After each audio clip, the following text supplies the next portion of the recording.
Good morning, everyone. Started. Good morning, everyone. Myself, Sanjana Sham Desai, and my other two group members are Neeraj Sharad Guhagarkar and Swanand Suhas Vaishampai. Today, we are going to present you the presentation of experiment number 2 of our computational lab. The experiment name is Static Code Analysis using open source tools like RATS, Flaw Finder, etc.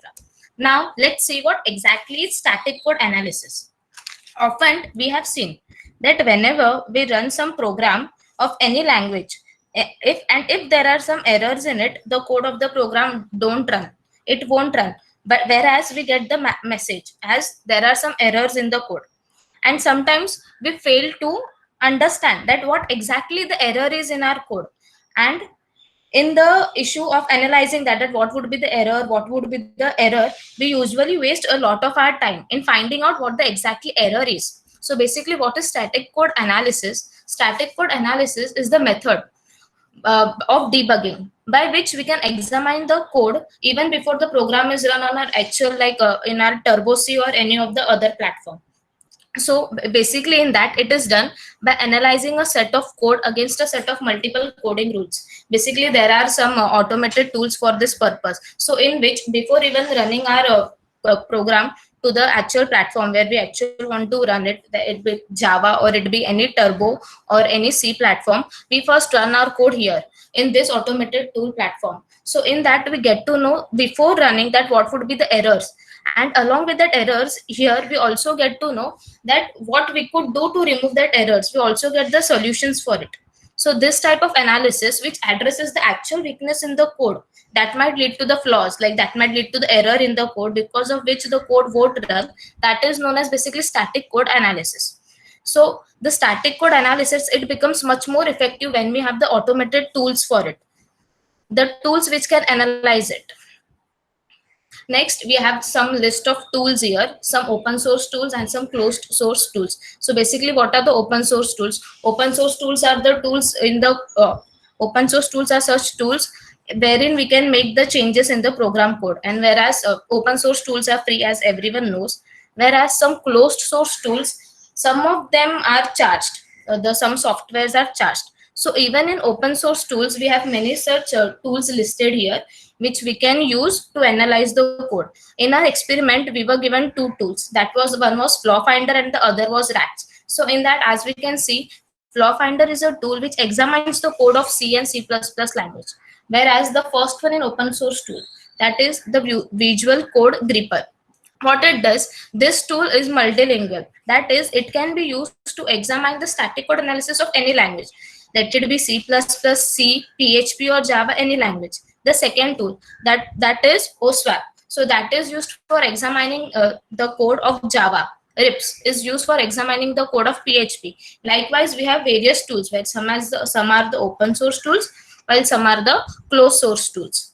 And now what we have selected for experiment is the Flaw Finder. So now everyone must be wondering that when we have a list of so many tools, why only Flaw Finder? Because basically the experiment which we are going to perform today, we have taken the code of C. So for that, we are using the Flaw Finder. And why Flaw Finder only? Because Flaw Finder is simple and efficient source tools. There are many other tools, but some tools get complicated to use. So whereas in all, the Flaw Finder is such a tool which is easy to use. So what it does, it checks our C or C++ source codes and it checks for the flaws in the code. Flaw Finder was developed by David Wheeler, who was a renowned security expert. And the Flaw Finder code, the code of the Flaw Finder, it is written in Python. So what the Flaw Finder does, Flaw Finder works by using built-in database of C or C++ functions with the well-known problems. So what exactly is this? Well-known problems is what? So whenever we run a code, there are some flaws in it. But Flaw Finder has some limitations, that it doesn't check each and every line. If someone must be thinking that if there is some error, like we have the errors of semicolons or colons somewhere, so the Flaw Finder will check that. No, so Flaw Finder doesn't do that. It checks only for the well-known problems. Now what are the well-known problems? Well-known problems means the functions. if we give some functions as I have listed in the last point. What are the examples? If we have given some function, like as if we give the gets function for the buffer overflow risk, and if that function is not proper, if that function has some flaw, or if that function has some vulnerability, then what the flaw finder will do, the flaw finder will suggest us some other function. So how it suggests us the functions? It is because of the second last point. It has the built-in database of C or C++ functions. So what are the well-known problems? The well-known problems with the functions are the buffer overflow risk, race condition excess, and the format string problems. So format string problem is sometimes we don't give the proper format, like proper character, and we don't provide the proper input. So even that can be the issue. So such function problems are the ones which the flaw finder tells us, and it gives us the alternate solution by which when we run the actual program, we won't get any error. So now how the flaw finder actually works. So when we write the program, not each and every line has some or other vulnerability. There is just few lines which have some flaws. So flaw finder doesn't really understand that what exactly code you're writing. It has to do nothing with the code. It already has the function database of C++. So it just checks that whichever functions we have given, are they correct or are they incorrect? Are the functions which we have provided, are they having any vulnerabilities? Will will they allow the program to execute, or will they stop the program somewhere? So it checks. For example, it suggests us that if in our program we have used the gets function for checking the buffer overflow, but then when we put our program in flaw finder to check the flaws, it suggests us that instead of gets we should use the fgets program. So this is fgets function. So this is what the flaw finder does. It suggests us that where we are going wrong, which function we have written wrong, and instead of that, what actual function we can write. So to show this, flaw finder produces the list of hits. It gives us the hits. That first hit in this line, this is the issue. So whenever the first hit means the hit which is the most riskiest hits. So if we have 10 hits, and in that 10 hits, the first hit is the most riskiest one. So because of that, the program won't run. So we are supposed to change that hits. Now, as we know that this is the working of flaw finder, but every system has some disadvantages too. So the disadvantages of flaw finder is that sometimes the analysis that the flaw finder does is not always accurate. We always can't say that whatever the flaw finder has given us, that this are the hits, or these functions we should replace with the other functions so that our program would run. They are not always accurate. And in this, the second was given was rats. So rats is same as flaw finder, but just the thing is, as we know, flaw finder only checks the code of C or C++ language, but rat is not like that. Rats is same like the visual code. That is same like the visual code gripper. It checks the code of Java, PHP, and C++, and it has some extra functionalities more than the flaw finder. Thank you. Now I would like to give the hand over the presentation to Neeraj, who will show the actual experimentation of how the flaw finder works.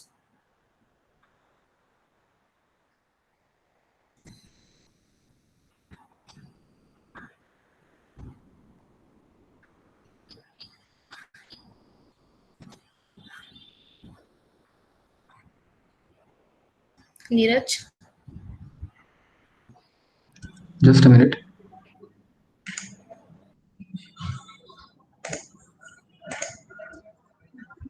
Is my screen visible? Yes. Good morning, everyone. Neeraj here. Now we will start with the demonstration of the experiment.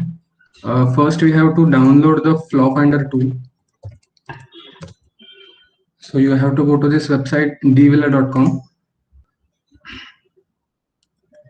Here you have to go to the downloading and installing section, and you have to click on this link.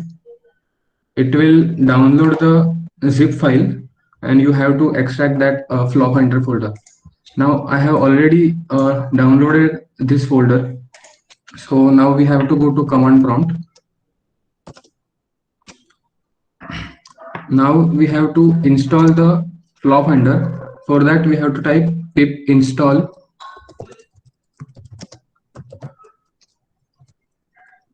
Flow Finder. Can you make it full screen and increase the font size if Yes, possible? yes, sir. Yes, yes. Yeah, Is yeah, it fine? yeah. Okay. Yes, yes. Now I have already installed it. Now we will go to the folder where we have stored the Flow Finder. I have stored it to the on the desktop.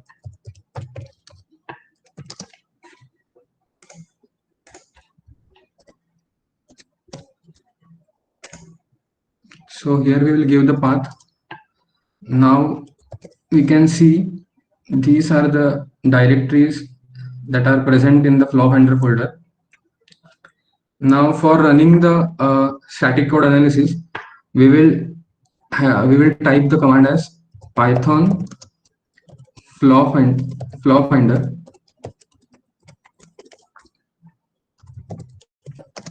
and here we have to give the path of the C program where we have stored it. So here I have stored the C programs. I will copy this path and paste it here, and after giving a backslash we have to give the program name. So the program name is flow.c. So now we can see it has shown 36 hits. Hits are nothing but the potential security flaws. We can see this list where it shows all the flaws. For example, this first one, it shows that flaw.c 32. This 32 is nothing but the line number where we have that flaw. So we'll go to that program.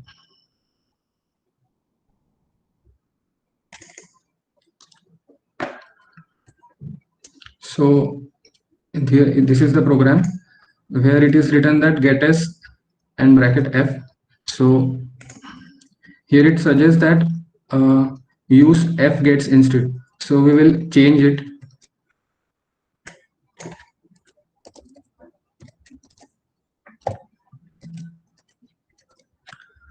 Now we will run the same command again. See here we have 36 hits. Now again after running the command,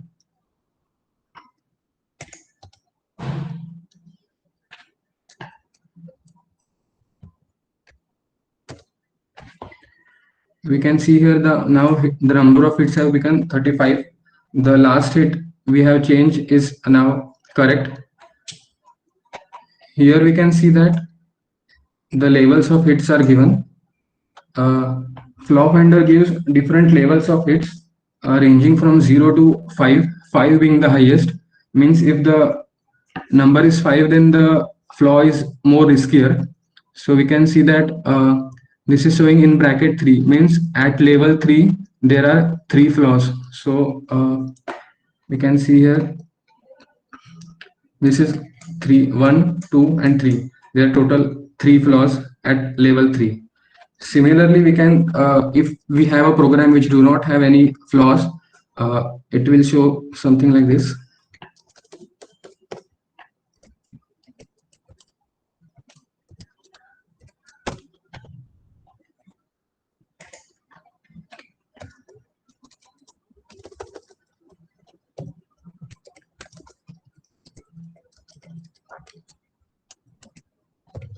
As we know that Flow Finder is used for the programs which are written in C or C++. This program is written in C++. So you can see here there are no hits found. This is how we can use this Flow Finder tool. Thank you.